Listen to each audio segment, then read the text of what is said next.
Welcome to the DFS Build NBA edition. I'm Kevin Roberts, joined with Taylor Smith. We're here to break down the DraftKings slate for Monday, February 26th, the nice four-gamer. This one could be interesting. A lot of injury news already in the last game of the night. But yeah, we'll get right into it here. The video is sponsored by DFS Hero, a really nice, versatile lineup optimizer with plenty of features that can help you take a GPP takedown. Right now, you can get 15% off if you sign up using our link in the video description below. All right, let's not waste any time here. 4 games, a lot to talk about, actually, despite 4 games only. First game of the night, Taylor, is Raptors and Pacers in Indiana. The Pacers are 6-point favorites. This game has the highest total of the slate by far at 245. There should be a lot to like here. Toronto is at full strength. So what are you thinking about the Raptors? It's kind of the same thing it's been. Barrett, Barnes, and Quickly are the standouts. They're all kind of priced efficiently by now. It is a really good matchup, though. They have the second highest total on the slate, even though they're underdogs. So it's worth getting to them. I expect Scotty and RJ and Quickly to all be somewhat popular because it is such a tiny slate. Pirtle, I guess, is fine. Indiana's been getting eaten up inside all season. So obviously a good matchup for him. Gary Trent, kind of as a last piece value guy, is fine. Super scoring dependent, but usage has been up lately. So I don't mind that. But yeah, they are at full strength, so it's kind of hard to really, see anyone standing out above the rest. But I do see the merit to getting to them because it's a tiny slate and a good spot. Yeah, them being at full strength kind of lowers the incentive a little bit, but when they are at full strength, I usually am just going to look at Scotty Barnes. He isn't cheap. He's almost 9K, but he does have a 23% boom rating, and he has a 45-point projection for the slate. It is at least one of the top 2 matchups on this slate, and the game environment as a whole is very, very inviting. So I can see a path to just about anybody, like you said. I do think Barnes is the guy that stands out for me here, though. He's averaging 54 fantasy points per game across 2 meetings with the Pacers, so it is definitely a good spot for him. Everybody else is just fine. I think Pirtle at 6.4 is probably the second guy I'd look to just because the Pacers don't defend down low. And yeah, I agree to an extent on Trent. The only problem is the Pacers, I don't know how, but they still rank well against made threes allowed per game. So that's just something to consider. I think it's because they allow everyone to run up and down the floor and get easy buckets. So they're just not shooting tons of threes. That's fair. But hey, how do you feel actually? I know they are at full strength here, but Grady Dick has been getting run. So at 3.5K on a 4-game slate, are you looking at him at all? Not really looking at Dick today. Just a couple games ago they had RJ Barrett out, so he saw a little more run. He only played 16 minutes in the last game. Not a good per minute guy anyway, so no, I don't think I'll be going there. No, and the ghost of Jordan Nwora really burned some bridges last time. I had 100% of him that day, so that was a good time. Same. Brutal stuff. But we don't have to feel goaded into that tonight.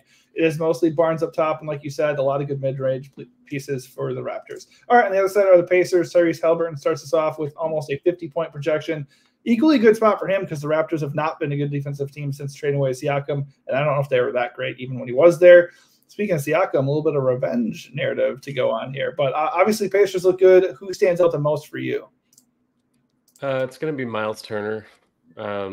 Minutes are shaky with him, but he has been a little bit better lately, typically playing around 30 minutes a game. Toronto allows, I think, the 7th most blocks per game in the league, so Turner should be able to do some damage in that regard. 6'9" is not too much for him. Center is not as deep on this slate either, so I will be getting to him the most among the Indiana options, it looks like, followed pretty closely by Haliburton. I think he's still too cheap. He was like pushing 11K earlier in the year, and now he's down to 9.5. Minutes haven't been quite as good as they were earlier in the year since he's been dealing with an injury, but great spot on paper. Don't mind that at all. Mathurin and Nembhard are fine with Aaron Nesmith out, but I don't think they are necessarily standouts, especially since it looks like Mathurin's going to be pretty chalky again. Yeah, I mean, I don't have a problem with Mathurin on this slate at 5.5K. He's not really jumping up in price that much, and the role is still there. So, chalk or not, I don't see him. I don't see any problem with getting to him. I will note Jalen Smith is questionable. So Isaiah Jackson, his price has come up, but Isaiah Jackson at 4.8K does look a little bit interesting off the bench for the Pacers. All right, that's about it for Indiana. Moving on to the Pistons and Knicks. This is the worst game of the night as far as spread goes. The Knicks are 11.5-point favorites at the Madison Square Garden. Just throwing in a little stadium knowledge for you. Even though literally everybody who follows basketball knows MSG. Anyways, that's just a joke to kick back to our previous video if anybody's wondering. But yeah, Knicks are favored, 223.5 total. The Pistons are always at risk of getting completely demolished, so I'm assuming you don't have a lot of interest in Detroit, but it is a 4-game slate. Yeah, I have more than I would want, but that's kind of the nature of it tonight. Jaden Ivey for 6K flat, I think, is pretty interesting. Even with Cade back, he's still getting decent burn. The minutes are kind of questionable for most of these guys just because they do have a deep rotation, but I feel pretty good about Ivey at 6K flat. Seems like kind of a buy low that I like in tournaments tonight. Quentin Grimes, 3-6, played 26 minutes in his team debut the other night. Gets an instant revenge game at the Knicks here. He's cheap. He's not a good per minute guy, but if the minutes are there, I'm happy to play him just because punt value is kind of hard to come by tonight. I'd rather do that than Evan Fournier, but Fournier does have a role, regrettably, for this team. I think Duran's fine, 6'8", kind of like Miles Turner. Minutes aren't super great, but around 30 is enough for him to potentially pay that off. And I guess maybe Fontecchio, Cade Cunningham, but, I don't really see much worth prioritizing except for probably Ivy for me. How do you feel about Azar Thompson? Because it's a little bit interesting because he had been getting minutes. He even went into the starting lineup. But last game, he had 5 fouls, which if you're game log watching, you're like, oh, gosh, last game, not touching that. But honestly, the minutes have been there, and he's a good player. So he is a little bit interested in me at 5.3K, currently carrying no ownership due to Grimes' arrival and Fontecchio being there. But, I mean, if he's not going to be owned, Thompson actually stands out a little bit for me. Yeah, I think he's solid, especially like as a Mathurin pivot in the same price range. I don't mind that.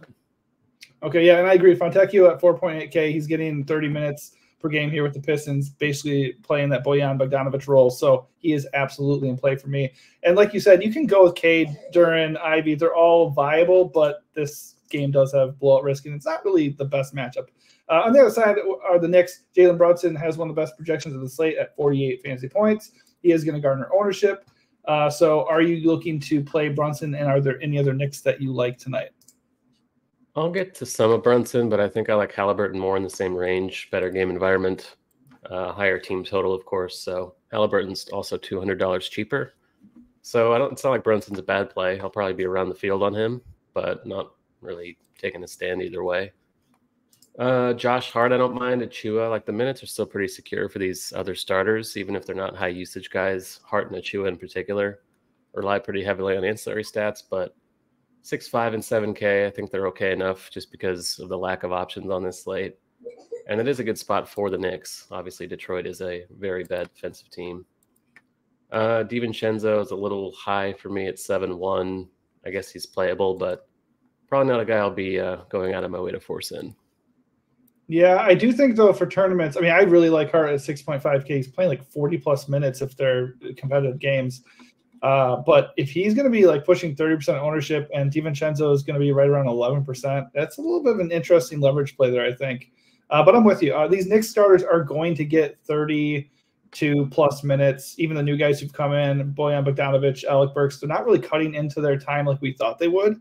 Those guys are definitely major GPP plays. Like, I don't really have much faith in them at all with them at not really full strength. But, I mean, Julius Randle and Anunoby have been out for like forever, so I'm not really that worried about that. But yeah, Brunson up top, Achua, Hart, DiVincenzo, totally fine, but I think Brunson would be the main priority there. All right, moving on, the Nets and the Grizzlies in Memphis. The Nets are 2-point road favorites, which is a testament to just how much Memphis is in shambles these days. The game has a 214.5 total, which also is a testament to how slow the Grizzlies play, and they like to play defense. They are just not going to put up many points. They have a projected 106.5 total. But, I mean, the Nets aren't very far ahead. So it's not a very inviting game environment, but there is some value to be had in this game, and it is one of the few games that projects to stay really close. So, yeah. So what is your interest for the Nets side? Ben Simmons is questionable. I will have more interest in like Dennis Schroeder if he's out. Schroeder's getting minutes off the bench anyway. He's 4-5. I think he's a fine value no matter what. But if Simmons is out, I think he becomes probably closer to a priority. Bridges, I guess, and Claxton look fine for the dollar, but they're probably not guys I would be really getting too much on a bigger slate. But tonight it's kind of just out of necessity. They're kind of right there. Cam Thomas, same story, really. Obviously quite scoring dependent. Usage is there, but I don't know. I don't have a lot of faith in him, especially with a new coach. I could see the rug getting yanked out from under him pretty quickly. So it's gnarly out there. Schroeder is the guy I guess I would say is my favorite option. Yeah, I would agree. If Simmons is out, you can look at Schroeder for sure, and maybe even to a lesser extent, Dennis Smith Jr. if he ends up popping back into the rotation. I mean, whoever starts is going to look pretty good at their price point, but whoever comes off the bench is just going to have usage in like a 6th or 7th man role here.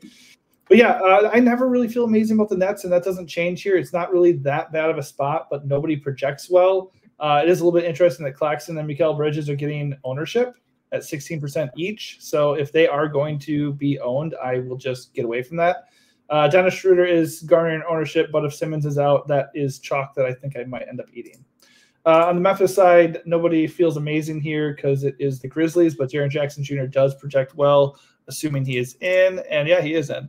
Worth noting that Jacob Gilyard is no longer with the team. Scottie Pippen Jr., John Conchar, Brandon Clark, Desmond Bane, Marcus Smart, John Morant all remain out. So yeah, there is value to be had here. The only problem is a lot of these guys just eat into each other. So how are you feeling about Memphis? Yeah, I think Zaire Williams is pretty interesting. He's probably going to start with Conchar out. The minute should be fairly secure, and he's 4-7. I don't think that's a bad option. As far as value goes, otherwise the Jacksons look good. Minutes obviously more secure for Jaren, but Gigi's been playing well too, and he's only 4-9. Vince Williams fine. You can make a case for pretty much everyone here, but Zaire Williams is sadly the one that I seem to be getting to the most. Hey, you're not alone, though. I mean, he is projecting for 28% ownership, but I liked him even before those numbers kind of populated. I mean, he's just too cheap, and for this slate, he really stands out. If you're looking for safety and upside, obviously you're looking at JJJ. And if you're looking just for safety, I think Vince Williams looks pretty decent at 6.9K. I'm not really that into anybody else. I think it's just JJJ, Vince, and Zaire Williams, personally. But the price points make Memphis guys pretty playable in this spot. All right, last game of the night, we have the Heat taking on the Kings in Sacramento. The Kings, last I saw, were 7-point favorites, but so many guys have been ruled out, including, obviously, Jimmy Butler for his little scuffle. So, yeah, they're without Jimmy Butler, Tyler Hero, Terry Rozier, Josh Richardson, Nikola Jovic, and then, obviously, they had other guys, Thomas Bryant. Wasn't he in the suspension thing, too? Yeah, he doesn't play, but yeah. He doesn't even play, and he got kicked out. Okay, so, yeah, they are without a ton of dudes. So obviously there's a lot to like here. Bam Bam stands out with a 44-point projection. I'm a little surprised it's not higher, though. He's going to have a crazy amount of usage coming his way, and the ownership at 50% seems really, really low. So that's going to update, and he's going to be a lot chalkier than that. The good news is he has a 25% boom rating, so even if that ownership or when that ownership ticks up, you can feel good about him here. But, yeah, how are you feeling about the Heat guys? Yeah, you kind of have to like him by default. With no Hero and Butler and Rozier, it's going to be DeLon Wright, I assume, starting at point guard. He's 3K flat. I imagine that'll make him the chalkiest player on the whole slate, but hard to argue. He's a good per minute guy anyway. Nice pace-up spot for them against Sacramento. So he's going to be a core play. Bam, like you said, great play. I don't think the projections you're looking at have updated for the Hero and Rozier thing. No. Unless they have now. Well, it's updated for them to be out, but I mean, you're looking at DeLon right here. That doesn't feel accurate yet, and Bam also. I think it's going to update. Look, these guys are going to carry a lot of ownership, so yeah, it's just not there yet. Jaquez minutes should be there by default. Duncan Robinson, kind of the same thing. Even Caleb Martin for 5-7, I think, is playable. And you can make a case for Kevin Love just as a cheap punt, still a good per minute producer. Even if he plays 20 minutes, I think there's a path to him paying that off. So, how many guys are they actually going to have? Is it 9 or is it actually going to be I think less? it's 10. Okay, 10. Well, that's still a little bit problematic as far as how they could roll out. But I mean, if DeLon Wright is going to be starting at 3K flat, like Yeah, I what, mean, some there's of these nothing to guys, like, think about. I don't think Cole Swider or Alondis Williams or Jamal Cain are going to really factor into rotation. So You wouldn't think so. So it looks like it's going to be 10-man, but maybe like a 7-8-man rotation. and then Kevin Love's one of them, and he's not going to Right. play more than 20 minutes. So the minutes Yep. for the others should be pretty safe, I would think, especially Bam and DeLon, whoever else starts. So this is the team you're targeting most. Yeah, no here's the doubt. question. How many Heat is too many Heat? I don't think you're doing it wrong if you play 4 to 5. Right, I know. I agree. I think at this point, Bam feels like a lock, and I feel like DeLon is a lock. And then it would just be what other 2 to 3 Heat do you feel comfortable playing? I mean, Duncan Robinson's very, very shooting dependent and they're scoring dependent. So he might be the one, if he's super chalky, I might get away from. I would feel better about Jaquez or Caleb Martin probably. But Duncan's obviously very, very playable.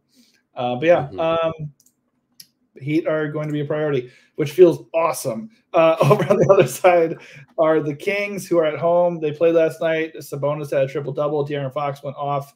But yeah, it doesn't seem like anybody's going to be rested for this game. Alex just changes everything. He didn't play on Sunday. But he could be back. Who cares? But yeah, they look to be at full strength. Lots to like here still, though, because with a lot of Miami guys out, their defense probably won't be quite as imposing as it normally is. Yeah, I think Monk and Murray look good, kind of as mid-range values in the 5 to 6 range. Murray looks better kind of on a point per dollar basis, but I think Monk still for 5.8. Obviously, there's still a ceiling there in tournaments, so happy to look his way. Jimmy being out, like you said, should help him tonight, I would imagine. Sabonis, yeah, obviously massive upside there. Even against Miami, it's not the best spot from a pace standpoint, and he does have to deal with Bam, so it's kind of the one defender left for the Heat, but Sabonis looks good. Happy to play him tonight. De'Aaron Fox, similar story, I guess. He's kind of scoring dependent for a point guard, but don't think that's the worst option in tournaments. No, I agree. I agree with everything you said there. I will say Sabonis at 10.2K with so many good mid-range plays, that might be a good reason to get away from him if he's going to garner a lot of ownership. But you will want some Kings probably if you're going to be investing so much salary into Heat guys. It just would make sense because if those Heat guys are all going to pan out like you think they will, it's likely that some Kings guys will as well on the other side. All right, before we wrap up here, let's look at the ownership at the current moment. It's not really up to date when you look at the Miami guys, but from what you can tell here, what high-owned guys are you looking to fade? It's hard to get too psyched about chalky Quentin Grimes, but I don't really think that'll be the case with this Miami value anymore. Right. So I do have interest in him. I suppose Zaire Williams, too, is another one you can certainly make a case to fade. It's not like he's a punt either at 4.7. So I did mention them both. I do think they're fine options, but maybe not priorities if they are going to wind up with ownership. Yeah, it's just one of those things where a lot of these guys we talked about in the first 3 games, they do look good in a vacuum. But then you start talking about the Miami guys who are just going to take up all this usage with these bodies out, and they seem like less of priorities.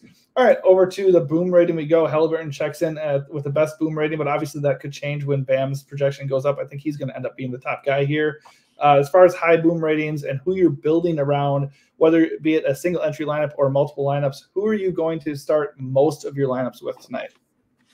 I would say Bam, just because it is a good matchup for them, even without accounting for the injuries and suspensions and stuff. So Bam looks like a core play. It will be interesting, though, just because center kind of does have decent options at different price tiers. We mentioned Sabonis, G.G. Jackson at 4.9 or whatever he is, Jalen Duren, Miles Turner. Like, there are a lot of ways to go at center. So if a lot of ownership does congregate on Bam, I don't think you're doing it wrong to maybe come in around the field on him and kind of sprinkle the rest of your lineups to get more exposure to these secondary options at center.